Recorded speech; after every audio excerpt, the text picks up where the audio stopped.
Welcome to the Underground, my little underground with Peter A. It's My Little Underground.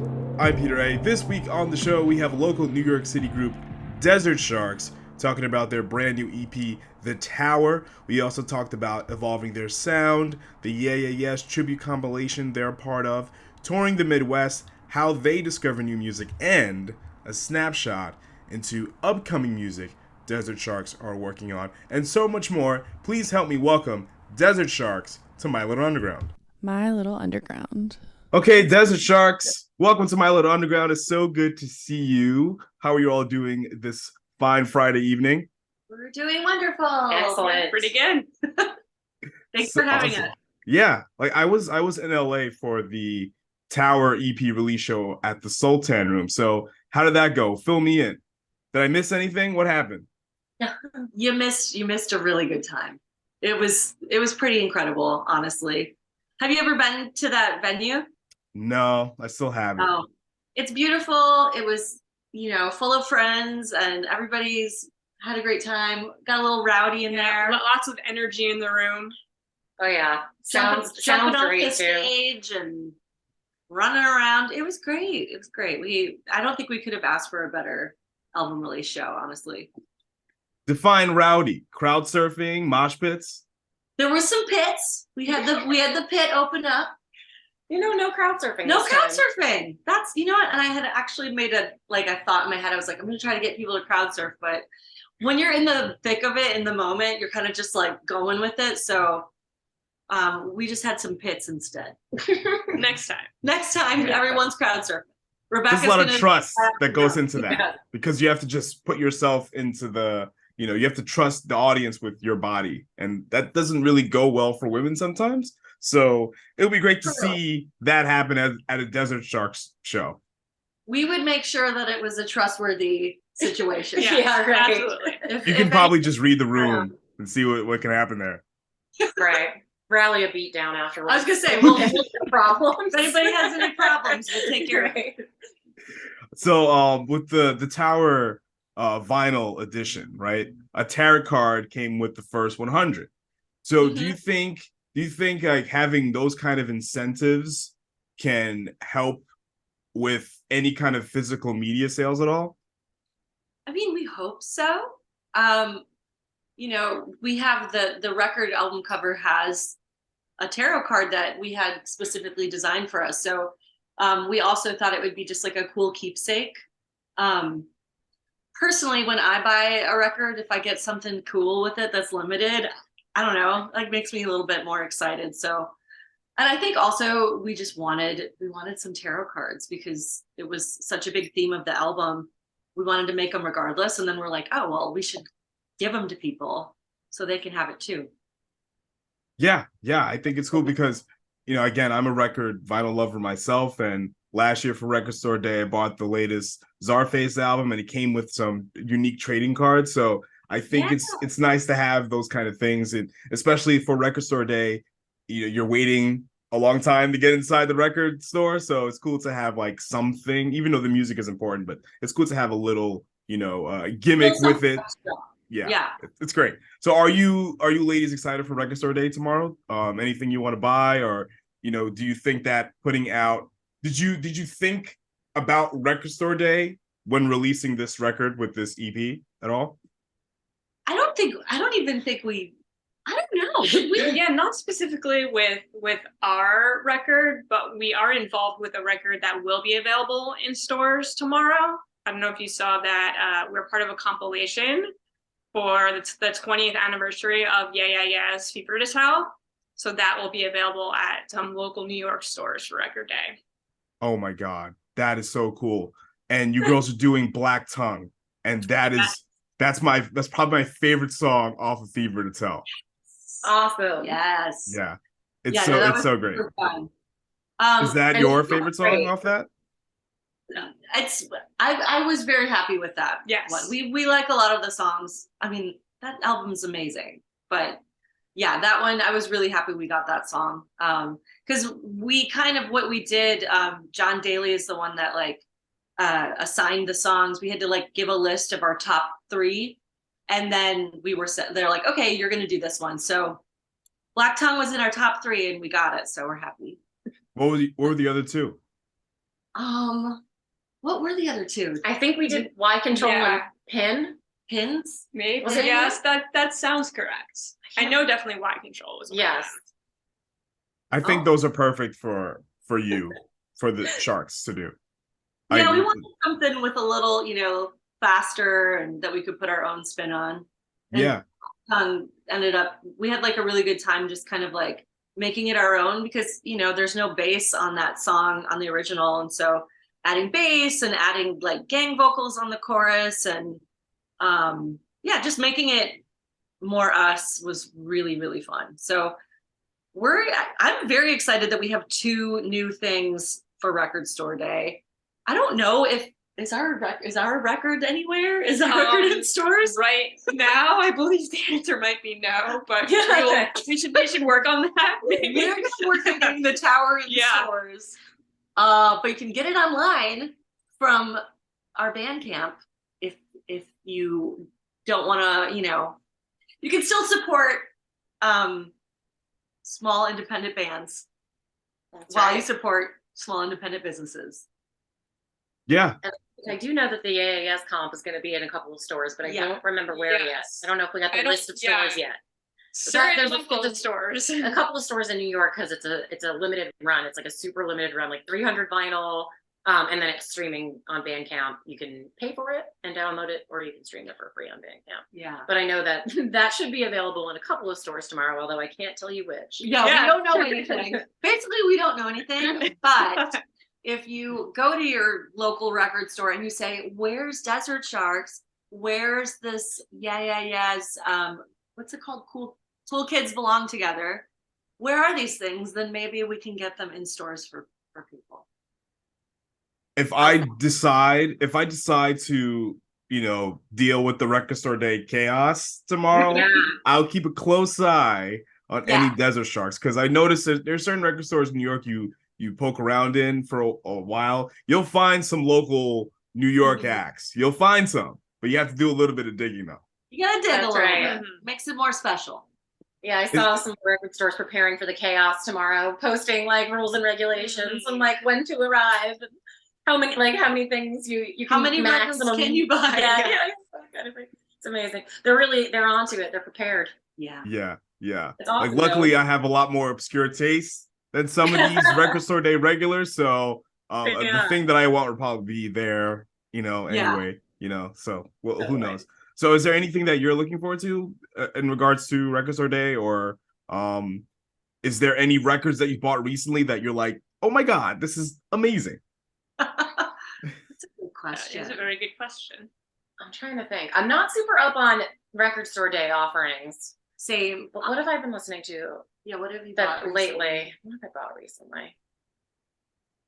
I mean, this isn't that recent. I think the most recent vinyl I bought was Nation of Language, which isn't brand new. I know they have a new record coming. Their pre-orders have started. I saw that.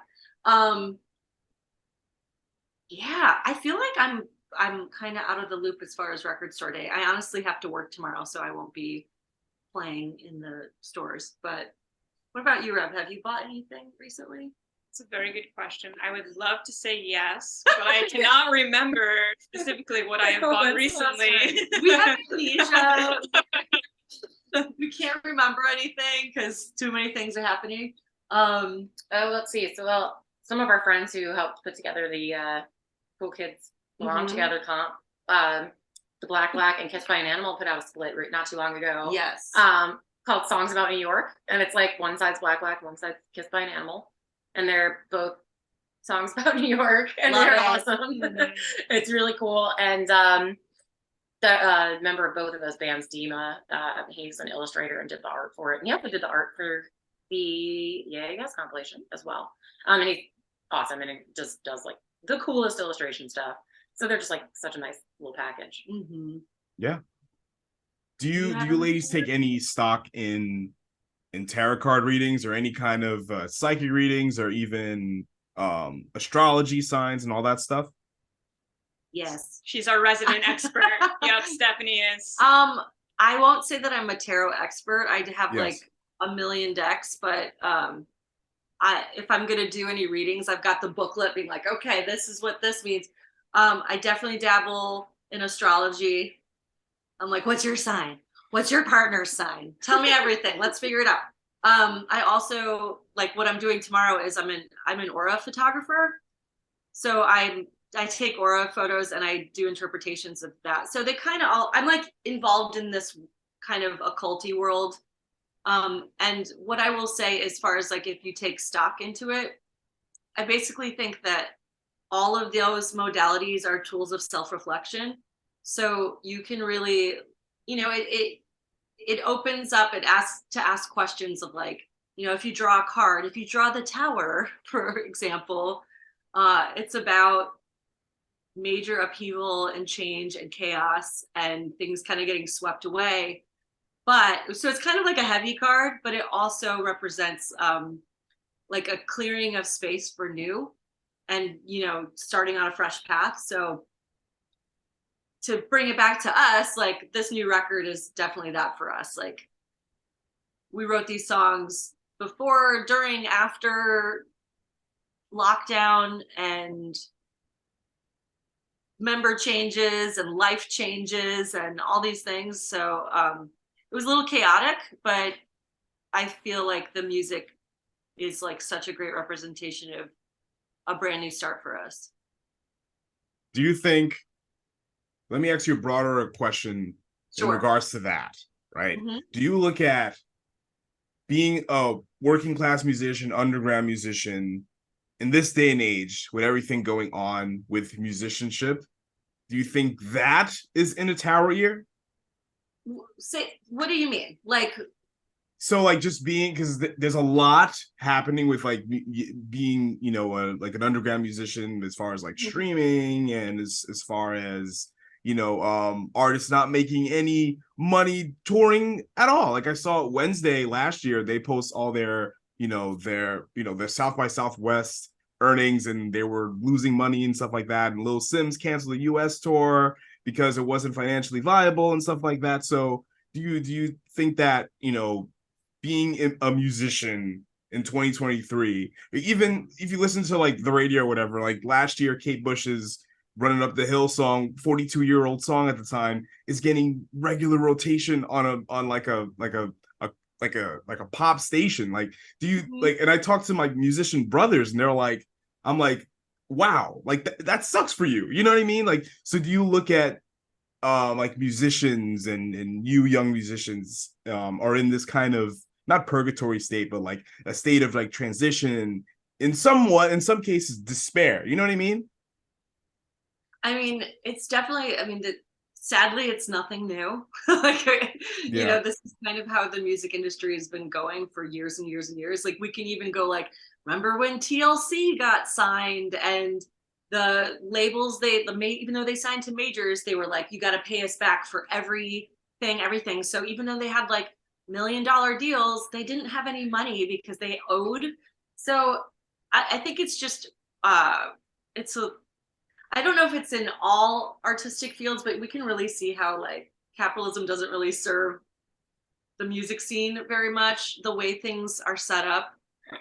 We all work full time. Like I have 2 jobs. We all like me, but music is our passion. It's our creative outlet. And like I think there's a lot of bands in the same boat. I think it's really, really tricky to be at a place where you're like, I've made it, quote unquote, like I can survive off of this. Like the friends that I have that are musicians that are surviving off their craft, they have booking agents, they have managers, they have like they've earned that, they've worked up to that, but like they're also touring like 6 months out of the year, if not more. It's tricky. Like if you're a smaller DIY band and you want to go on tour, you can't expect that you're going to make all this money on the road. Like it's kind of more like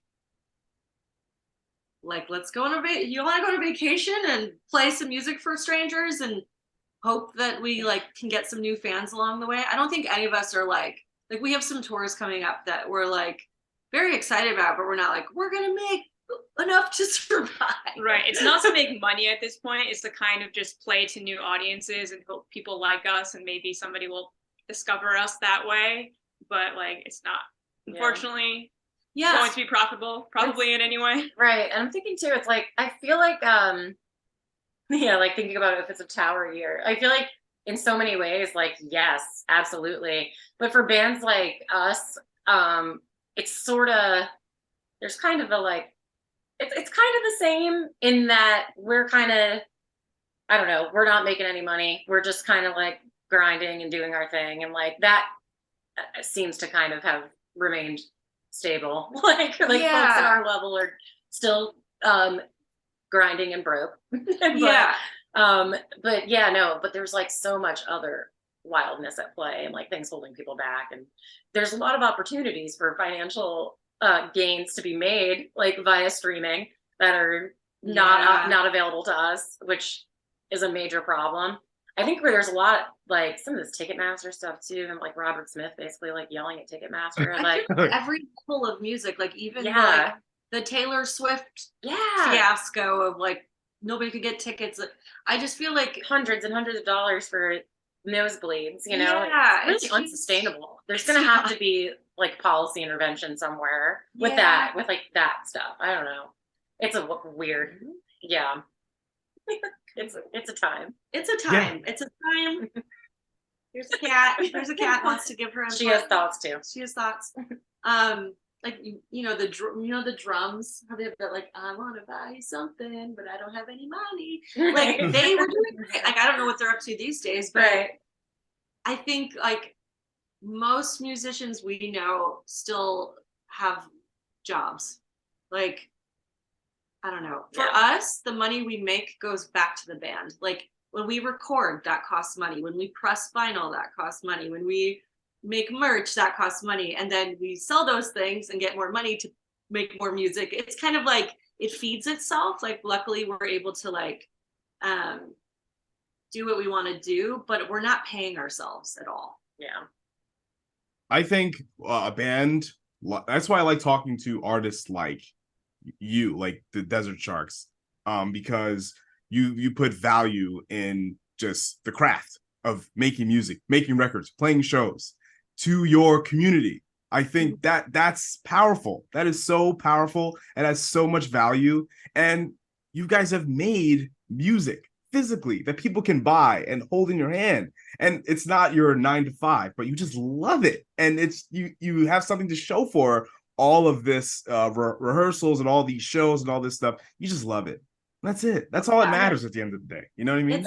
It's our passion, you know, like I think we've all said at one point, we're like, obviously if this could be our living, we would be like, sign me up. Right. We would choose it in a second over, you know, day jobs, but it's really. But like, you know, as soon as, you know, Atlantic Records comes knocking, or I don't know, Virgin Records comes knocking on the door and is like, hey, we gotta, whatever. I don't even know how things work anymore.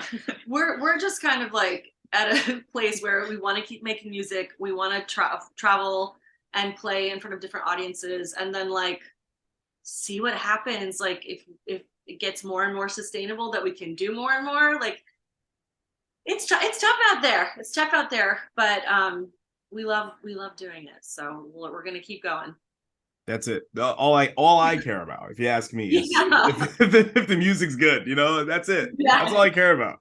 I don't care who you're signed to. I don't care who you know, who you open for, who you're going to open for. As long as whatever you're putting out is amazing and worth listening to. That's all. So I want to talk about Medusa for a lot of reasons. One, the song is great and it's like gritty, has tons of bite. But Stephanie, I know you partially shot this video. So tell me about all that. Because I'm watching this video, there's so many different shots, so many different angles. There's a lot happening, even though it's just filming you guys playing. Yeah, so I have to give a shout out to some of our friends that came to East Williamsburg Econo Lodge, which is, how do you say Sam's last name?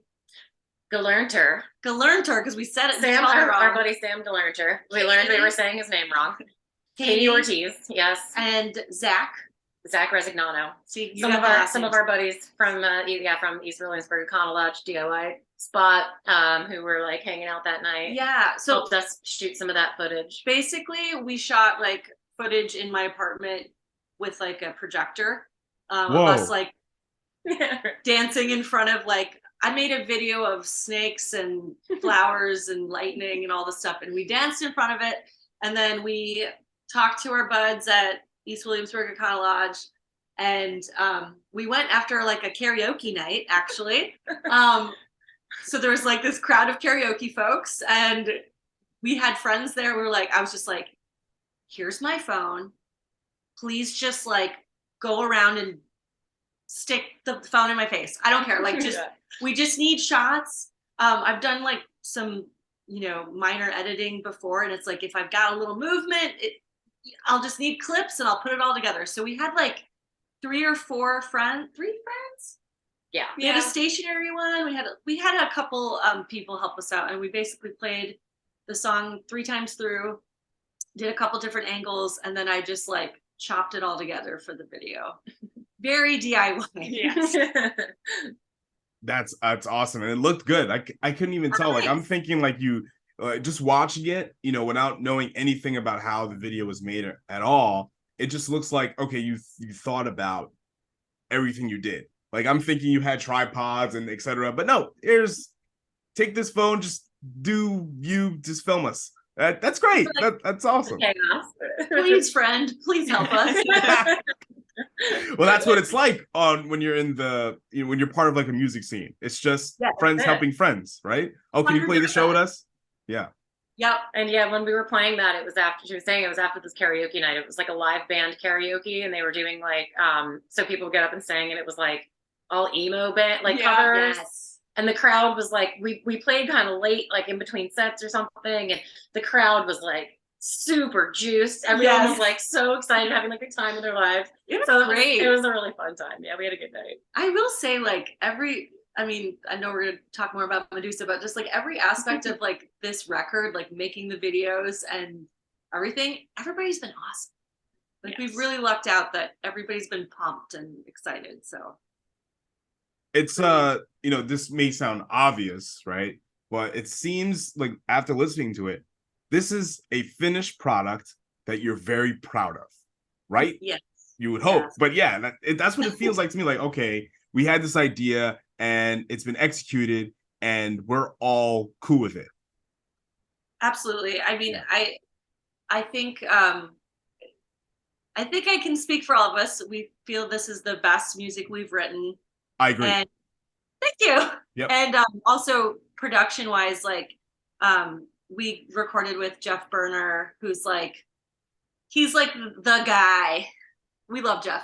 He's who you want to record with around here, because he's basically like another member of your band. So working with Jeff on this record was awesome, because I feel like he understands exactly what we want, and we were able to really capture our live sound kind of like pushed onto record. Because a lot of times, we've recorded with other people in the past that not saying that they weren't amazing, but they might not be able to translate as well, like our energy that we have live onto a record.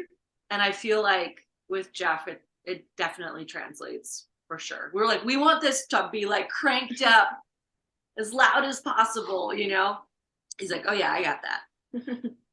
Did you want a heavier, almost metal-like sound? Yes. For sure. For because, sure. I know your music, from way back, and it was very just like a crunchy, garagey, almost surf sound. But now this is just right into the mud in the best possible way. Like, did you, going into this Tower EP, coming off the first LP, you're like, okay, we're gonna riff this thing up? Yeah, I think like the natural evolution of the band is kind of, we're leaning even more into like the things we really like. Like we've always listened to heavy music, but I think like also going through a really heavy time will help push some heavy themes. Um, I'm honestly really curious to see where we go from here because Yeah. yeah, I don't know, like that's exciting. I don't know. I'm not really answering the question very well, but um I think like coming into this record specifically and some of the songs, like our song The Tower, I was like, I remember we were like, let's write something really heavy. I want to talk about this crazy time that we've all been through and it needs to be really heavy. So we like made a conscious effort to really kind of like go there. Yeah. Yeah. I think it was probably some like mix of both, like leaning into like natural influences and things that we like, and also just like intentionally being like, no, we want to go here. Right, exactly. Yeah, I think yeah. like if you listen from the beginning of our music to now, like each release gets a bit heavier naturally. Well, like wasn't even intentional, just naturally it happened, and then we just leaned into it even more. I think there's one constant in that evolution, Rebecca. The constant, and correct me if I'm wrong, maybe I'm just listening to it differently. Melody, tons of melody here, and that's one thing to expect from Desert Sharks is tons of melody. And no matter how heavy you get, I hear the harmonies, gang vocals, all that business. So is when you're putting together songs and continuing your process, whatever you're going to sound like in the future, it doesn't matter. Do you think, okay, this needs to be an earworm, or this just needs to just rock? You know what I mean? Yeah, I think we make those decisions as oh, that's my speaker, don't mind it. Like the robot started talking. Like we'll make those decisions as we write the song. And like typically vocals and lyrics are last. Vocals, lyrics, and guitar solos are the last things that we kind of add. And sometimes when we're like planning, like for example, Ego Death, which is the 4th track on the album, we were just like, like we're gonna do a little tiny harmony on the woes, but this song's really driving. Let's just keep it straightforward. But yeah, I'm a huge fan of like I grew up on the Beatles. I grew up with Veruca Salt, who grew up on the Beatles. Like I'm very into like the depth that harmonies can bring, and having Kate join the band and like debut on this record and be able to like sing with me is so it's like oh, like the vision is clear, like it's amazing. And it's I think since I've joined the band too, and like yeah, we've been playing, I think it's also like I'm totally willing to sing and enjoy singing, so I think it's like let's definitely pull out those harmonies now, and like because we're bringing them in the live show and like trying to we couldn't do it in the live show before. It was like a vision that we always would try to get across in recording, but we couldn't fully express live. And then Kate joined, and it's like, yes, the sound is there. Like, it's very exciting. It's very exciting. And then it's like, okay, well, where are we going to go from here? It's going to be even more exciting, I believe. Yeah. And I think that's a great observation, though, that it's like that it's melodic. I think that's totally true. I think it'll be. I don't know. I think so too. And I don't know if you'll see like a harsh noise track out of Desert Sharks. I don't think that's in our future. I mean, who knows? You never know. Now that you're bringing it up, right? I do like to scream sometimes. So yeah, I could tell. I definitely feel, for years I felt like, okay, the overmodulation is coming through, but it's not a nuisance. It's welcome. You know what I mean? There's certain records that you listen to, certain pieces of music, and there is a bit of overmodulation, but I love a lot of noisy stuff. So, Sonic Youth, Jesus and Mary Chain, My Bloody Valentine, all that stuff. Give me the noise. Even Veruca Salt's, like American Thighs, is a very feedback, noisy guitar album, but with tons of pretty harmonies and melodies, which I live for. Same. Same. Big time. That's kind of like, I don't know. I think that's like important in our songwriting. Like we are conscious of melody, but we also just love just heavy. We want it to be heavy as hell, like do it. Yeah. So how do you it's like finding that combo of like driving heavy, but also you could sing to it if you wanted. No, you got it, because the Medusa refrain is in my head currently as you're speaking. You know, I'm trying to drown it out a little bit and pay attention to everything you're saying, because it's just in my skull. You know, I just can't go to sleep at night and it's just in my head like a goddamn it. No, I mean that in the best way. No, it's that proves it works. Whatever you were doing, whatever your plan was, it worked, and it's there, and it's not gonna go away. Oh, thank you. Yeah. Do you have a second LP in the works or another EP? We have like the tiniest little like seed being planted of something that is probably gonna be like, do I even say it? Later in the year. Later in the year, Yeah. there's gonna be something small. And then we're gonna try to work. We haven't really decided. I think we're gonna let the songwriting dictate the length of the album. Going back into the songwriting process and trying to do some touring. Yeah. It'll probably be at least like a year or so before we can put out more new. Well, like significant length of something. Right.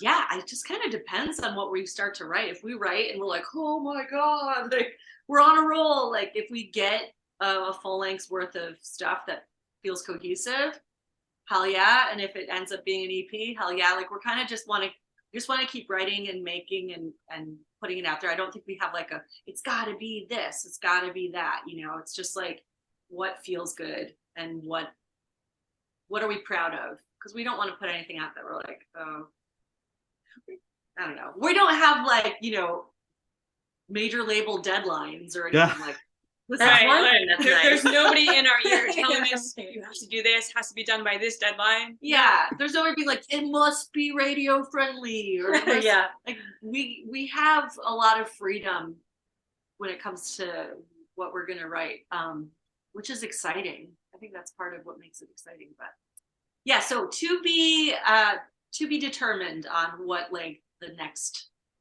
thing will be. But there will be some new things coming. Yeah, we got a couple little things in Couple the of meantime things coming.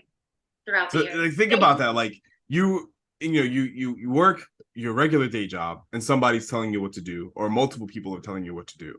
And then imagine like you're in your creative outlet, somebody's telling you what to do. Like, can you imagine that? Like, oh, you have to have another, or someone like me saying, oh, well, you put out an album like 4 years ago, so that means you have to put out another album now, right? You know, like, no, come on, just It's gotta go with hit the these flow. markers, Yeah, and right. it has to have this many hits, or else we'll shelve it or whatever. You know, a lot of, I don't know. I don't really know the benefit of a lot of things in the music world these days. Like obviously, like bands on major labels will get a lot of press and a lot of touring and all that, but also it's like, what's her name? That her record hasn't come out.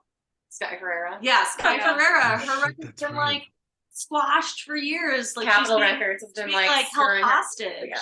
I don't want Imagine that concept now. Like, can you imagine like all the music that's coming out? Imagine telling someone, you see, we signed you to something, but that thing you did, we're not gonna put We're it not out. putting it out.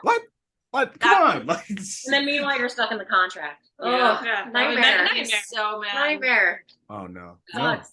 no, So not at all. we want to do, and Yeah. and hopefully people will pay us Yeah, for some of it. for some of it. Oh God. Let me ask you girls about music discovery. You know, because you play a lot of shows in New York, you play with a lot of different bands over the years. How do you, in your own time, how do you find music, or are you actively searching for new music, or are you stuck in a certain decade and you're listening to whatever third wave ska from the 80s or whatever it is? Reb, our local ska fan. What we'll just go down. You start. How do you find stuff? Probably through just like social media, just kind of whatever hits my feed for different, music blogs I'm following or things like that.